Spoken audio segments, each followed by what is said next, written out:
Parashat Noach, cours numéro 1. C'est écrit que Noach, et les toldot Noach, Noach ish tzadik tamim haya bedorotav. La Torah, elle le décrit par deux termes. Le terme de tzadik, juste, et tamim. Ici, il est dit juste et intègre. Tamim timimut, c'est genre de plénitude spirituelle. Mais ensuite, c'est écrit que quand Hachem, il a parlé à Noach, Vayomer le Noach, il lui dit, parce que je t'ai vu, tzadik. Ouais, Vayomer le Noach. Kiotra ra'iti tzadik. Alors, il y a qui disent que quoi, comme explique Rashi, que miktzat jochosh le befanav. Il ne faut jamais dire en face de quelqu'un toutes ses qualités. Dis toujours un peu, ouais. Il ne faut pas toujours parler en face. C'est vrai, c'est gênant, mais bon, c'est des références. Le Bet Yosef, il est très intéressant. C'est quoi tzaddik et c'est quoi tamim? Tzaddik, c'est quelqu'un qui est pieux dans le domaine, ce qu'on appelle des harayot. Harayot, c'est-à-dire une conduite juste qui n'est pas obscène. Le Rambam y rajoute très intéressant. Le Rambam il dit que Yaakov Avinu était un tzaddik. Alors le tzaddik, au fait, c'est deux facettes. Et en vérité, très intéressant, on voit que c'est toujours l'un avec l'autre. Il y a Yosef HaTzadik. Pourquoi on l'appelle Yosef HaTzadik? Parce qu'il a résisté à la tentation de Potiphar. Il avait une épreuve de Eshet Ish, quelqu'un de 17 ans, avec une femme que la Gemara a dit 3 parures d'habits par jour. Il essayait de flatter. Et c'était ou fauté, ou la prison dans le temps. C'est quoi la prison? C'est comme en Thaïlande. Tu rentres dans un trou. Et tu sors pas jusqu'à la fin de tes jours. C'était comme ça. C'est la prison. Un trou. Et ni douche, ni lumière, rien. C'était ou l'un ou l'autre. Et Yosef HaTzadik, il a résisté à cette tentation. C'est ce qu'on appelle Tzadik. Tzadik et Sodom. Tzadik, on parle de Racha et Tzadik dans la Torah, dans la Gemara en tout cas, parce qu'on n'a pas parlé avec détail. C'est des choses qu'il ne faut pas y en parler, même pour. En général, c'est dans ce domaine. Mais le Rambam y rajoute que Tzadik, c'est aussi celui qui est honnête en argent. Parce qu'on lui dit, on voit qu'il y a Akov HaTzadik. Le Rambam l'appelle le Tzadik. C'est quoi le Tzadik? Pendant 22 ans, ou 20 ans, je m'excuse, il a travaillé avec honnêteté totale sur son beau-père. On a dit, Bayom Achalani Chorev, ou Balela, il était les canicules la journée, quand même, il surveillait les brebis. Les froids glaciales. Au Liban, on regardait là-bas, c'était en Syrie, c'est très très froid la nuit. Il était toujours là présent, 24 heures sur 24. Il a fait au-delà de son obligation. C'est écrit que quand la vanne arracha, ensuite, comme sa vie s'est sauvée, il a tout vérifié, il n'a pas trouvé même une aiguille qui appartenait à la vanne. Le mari a dit, c'est pas possible. Un gendre qui vit chez ses beaux-parents, tôt ou tard, il va se permettre de prendre quelque chose. Mais Yaakov Avinu n'a rien pris. C'est l'honnêteté totale. D'ailleurs, Yosef HaTzadik aussi, c'était pas seulement Tzadik dans le domaine, mais c'est aussi Tzadik dans l'honnêteté. C'était lui qui gérait l'empire égyptien. Toute la richesse, il n'a pas pris un centime sans permission. Quand on a dit que quand il a voulu envoyer à son père, il a demandé la permission du roi Pharaon. Tu gères tout, c'est toi qui as tout donné au Pharaon. Il demande la permission. C'est-à-dire tzaddik, c'est le terme employé pour définir quelqu'un qui est propre dans le domaine harayot et propre dans le domaine d'argent. Et c'est toujours l'un va avec l'autre. C'était dans ma boule. Dans ma boule, c'était quoi leurs deux fautes que Hachem, qui shrit kol basar d'arko à la haret, il se conduisait d'une façon obscène. Ça nous rappelle ce qu'on voit aujourd'hui, si on voit les midrashim en général. Et Nechtam, Xardinam, sur quoi la signature? Sur le vol. C'est toujours comme ça, l'argent, et ouais, c'était fait. Tzadik, dit le Bet Yosef, c'est quelqu'un qui est tzadik dans le domaine de harayot, et on rajoute de l'argent. Tamim, c'est quoi? Tamim, c'est ce qui est la croyance en Hachem. Tamim tiyeh im Hachem Elokecha. Celui qui a une confiance totale en Hachem, il ne réfléchit pas. En hébreu moderne, Tamim, c'est un sens de quelqu'un qui ne réfléchit pas. Mais c'est pas ça, Tamim. Tamim, c'est une lachon plénitude. C'est quelqu'un qui est croyant total avec Akadosh Baruch Hu. Une croyance totale avec Akadosh Baruch Hu. Un Akadosh Baruch Hu, c'est ce qui s'appelle la plénitude. C'est quelqu'un que le futur ne l'intéresse pas, il ne veut pas savoir ce qu'on va. Il a une tmimout en Hachem. Donc, Tamim, c'est celui qui est plein, entier, dans sa Emouna en Akadosh Baruch Hu, Zéro Avdazar. Noach, il a passé 2 périodes. Avant le déluge, c'était quoi l'épreuve? Comme on a dit, Gilui Rayot et le vol. Après le déluge, c'était le Dor Afalaga, c'était la Avodazara, l'idolâtrie. C'est ça on a dit qu'à suite au déluge, les gens étaient propres dans Arayot. Les gens ne fautaient pas. 0 faute. Parce qu'on avait appris, on avait compris la leçon. Mais c'était quoi le Yetzer Hara? Le Yetzer Hara est toujours là, il se transforme. C'était quoi le Yetzer Hara? La Avodazara, l'idolâtrie. Comme on l'a vu, la tour de Babel, c'était, ils voulaient soi-disant lutter contre un Kadosh Baruch Hu. Et même dans cette période, dit le Beth Yosef, Noach, il a passé 2 épreuves. L'épreuve avant le Maboul, c'est l'épreuve dans laquelle il a été avéré que c'était un tzaddik.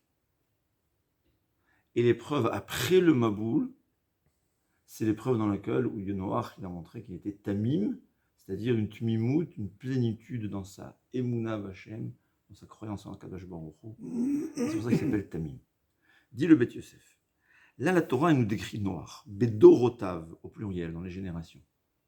La Torah nous décrit que Noach, c'est quelqu'un qui a résisté à travers sa vie à toutes les épreuves. Il est devenu tzaddik en résistant aux épreuves avant le déluge, et il est devenu tamim, il a eu cette nomination de tamim, qu'Akadosh Baruch Hu, il appelle tamim, après, quand il a résisté à l'épreuve pendant 300 ans, après le déluge, qui était une épreuve de Avodazara. Quand ensuite, dans le passage que je ne retrouve pas, la Torah, elle lui parle de tzaddik, parce qu'en réalité, c'était pas encore, on était avant le déluge. Là, à Kadosh Baruch Hu, la Torah, elle nous parle en général, pour nous décrire la vie de Noach, on parle de la totalité de sa vie. Mais quand Hachem, il lui parle en face, c'était avant le déluge, il était juste tzaddik, parce qu'il avait juste résisté à la tentation de l'argent et le reste. Ça, tzaddik est tamim. Il faut savoir. Il y a une deuxième chose très intéressante que le Gemara a dit.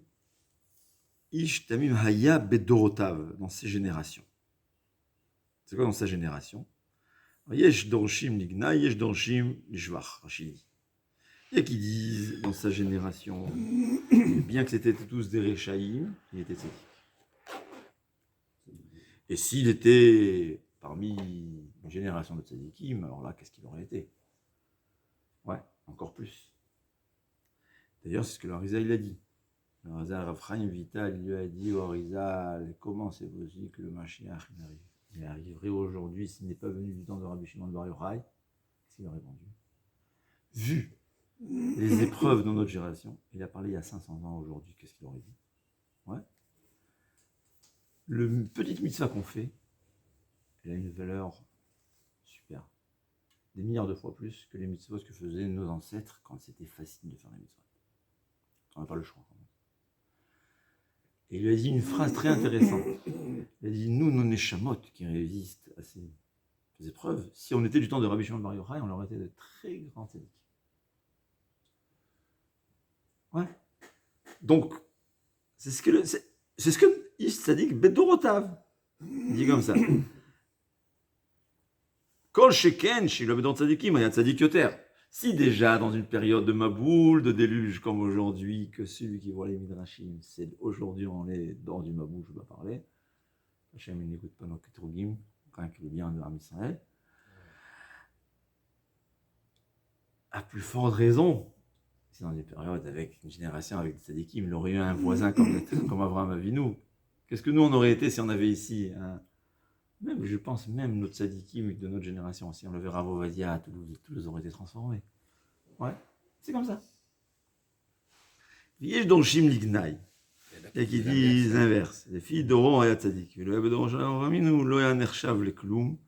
C'est-à-dire que son niveau, il n'est pas le niveau supérieur de Tzidkout, c'est ce qu'il avait atteint, rien que par rapport, il était tzaddik par rapport à son génération. Mais c'est quand même, regardez, c'est quand même énorme. Ouais. Une seconde. Ouais, c'est-à-dire, il était tzaddik par rapport. Et pourtant, d'ailleurs, il y a un Roi Chaim Akadosh très intéressant. Donc, Chaim Akadosh, il dit la fin de la paracha. Venoach matzachen be'ainei Hashem. Noach a trouvé grâce aux yeux de Hashem. C'est-à-dire grâce. Il faut trouver la grâce. Hein? C'est la chante chinam. Gracier. On dit j'ai gracié. Le roi, il a gracié, que ça veut dire. C'est au-delà de ce qu'on dit. C'est ce qu'on vient du terme chinam gratuit.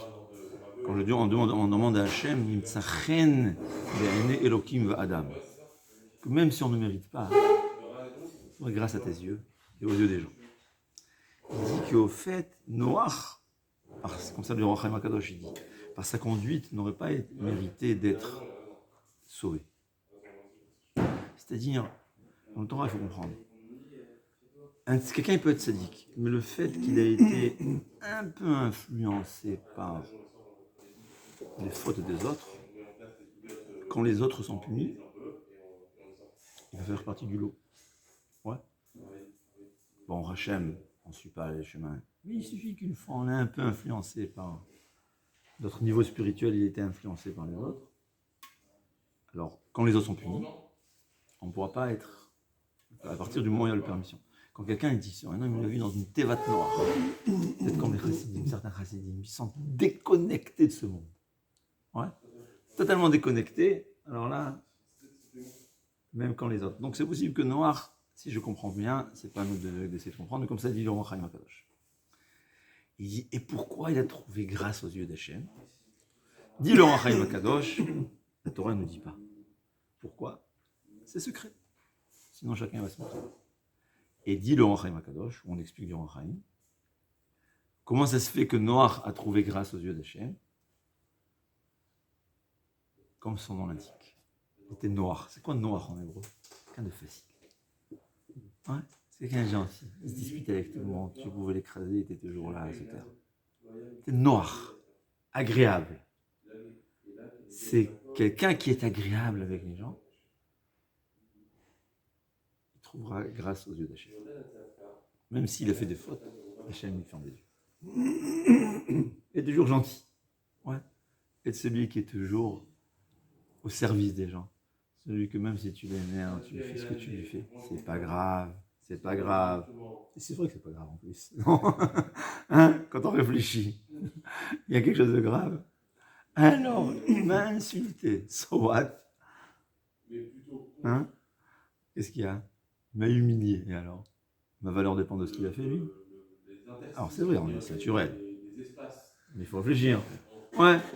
En 2 jours, Noach. Noach la bériote, il faut être facile, agréable avec les gens. Quand quelqu'un il est Noach, même s'il ne le mérite pas, il trouvera grâce aux yeux d'Akadosh Baruch. On termine là.